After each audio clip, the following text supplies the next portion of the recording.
Welcome into Storytime with the Common Dad. Today we are reading The Tale of Peter Rabbit. If you've got a copy, go ahead and grab one so you can follow along.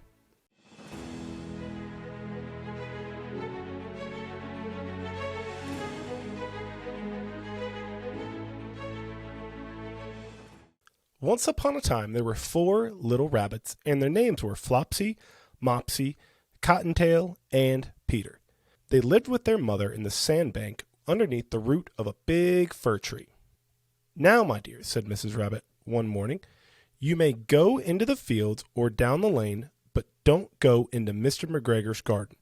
Your father had an accident there. He was put in a pie by Mr. McGregor. Now run along and don't get into mischief. I am going out." Then old Miss Rabbit took a basket and her umbrella and went through the wood to the baker's. She bought a loaf of brown bread and 5 currant buns. Flopsy, Mopsy, and Cottontail, who were good little bunnies, went down the lane to gather some blackberries.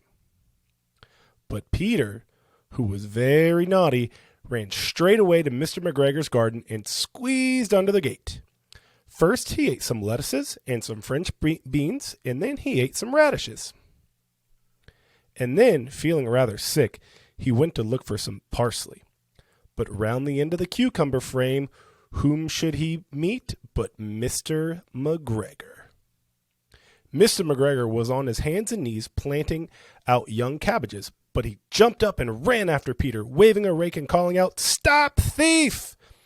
Peter was most dreadfully frightened. He rushed all over the garden, for he had forgotten the way back to the gate. He lost one of his shoes among the cabbages and the other shoe amongst the potatoes. After losing them, he ran on 4 legs and went faster, so that I think he might have got away altogether if he had not, unfortunately, run into a gooseberry net and got caught by the large buttons on his jacket. It was a blue jacket with brass buttons, quite new.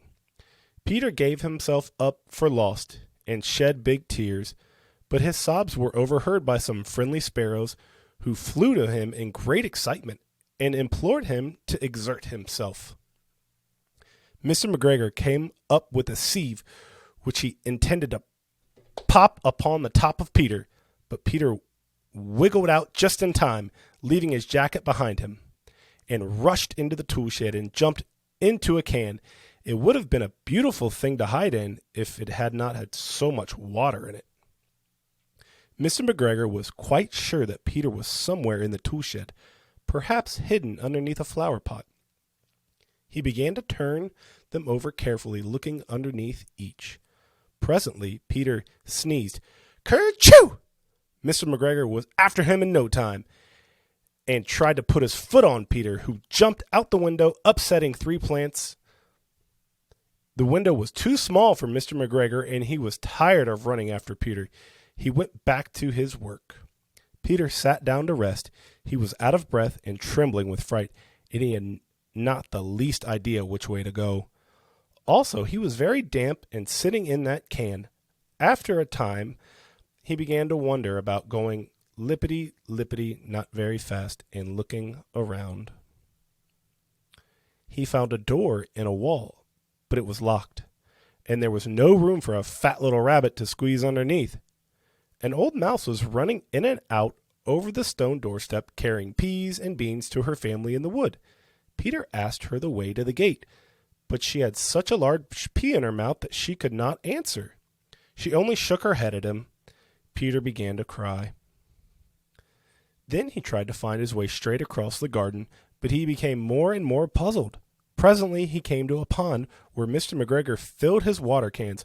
A white cat was staring at some goldfish.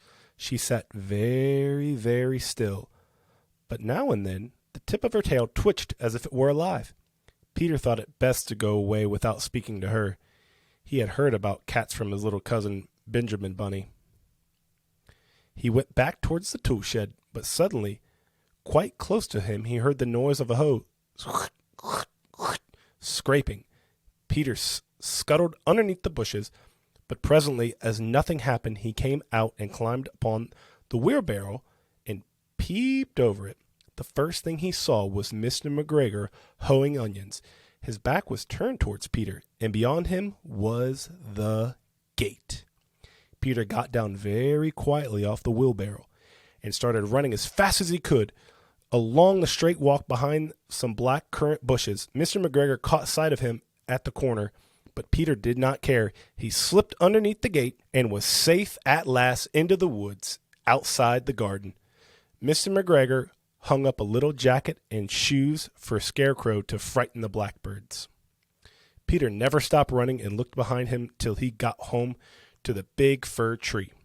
He was so tired that he flopped down upon the nice soft sand on the floor of the rabbit hole and shut his eyes. His mother was busy cooking.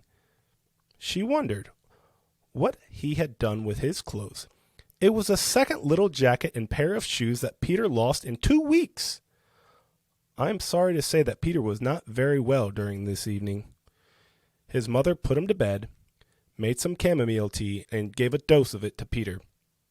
1 tablespoonful to be taken at bedtime. But Flopsy, Mopsy, and Cottontail had bread and milk and blackberries for supper. Thank you guys for reading along with me. I hope you had as much fun as I did.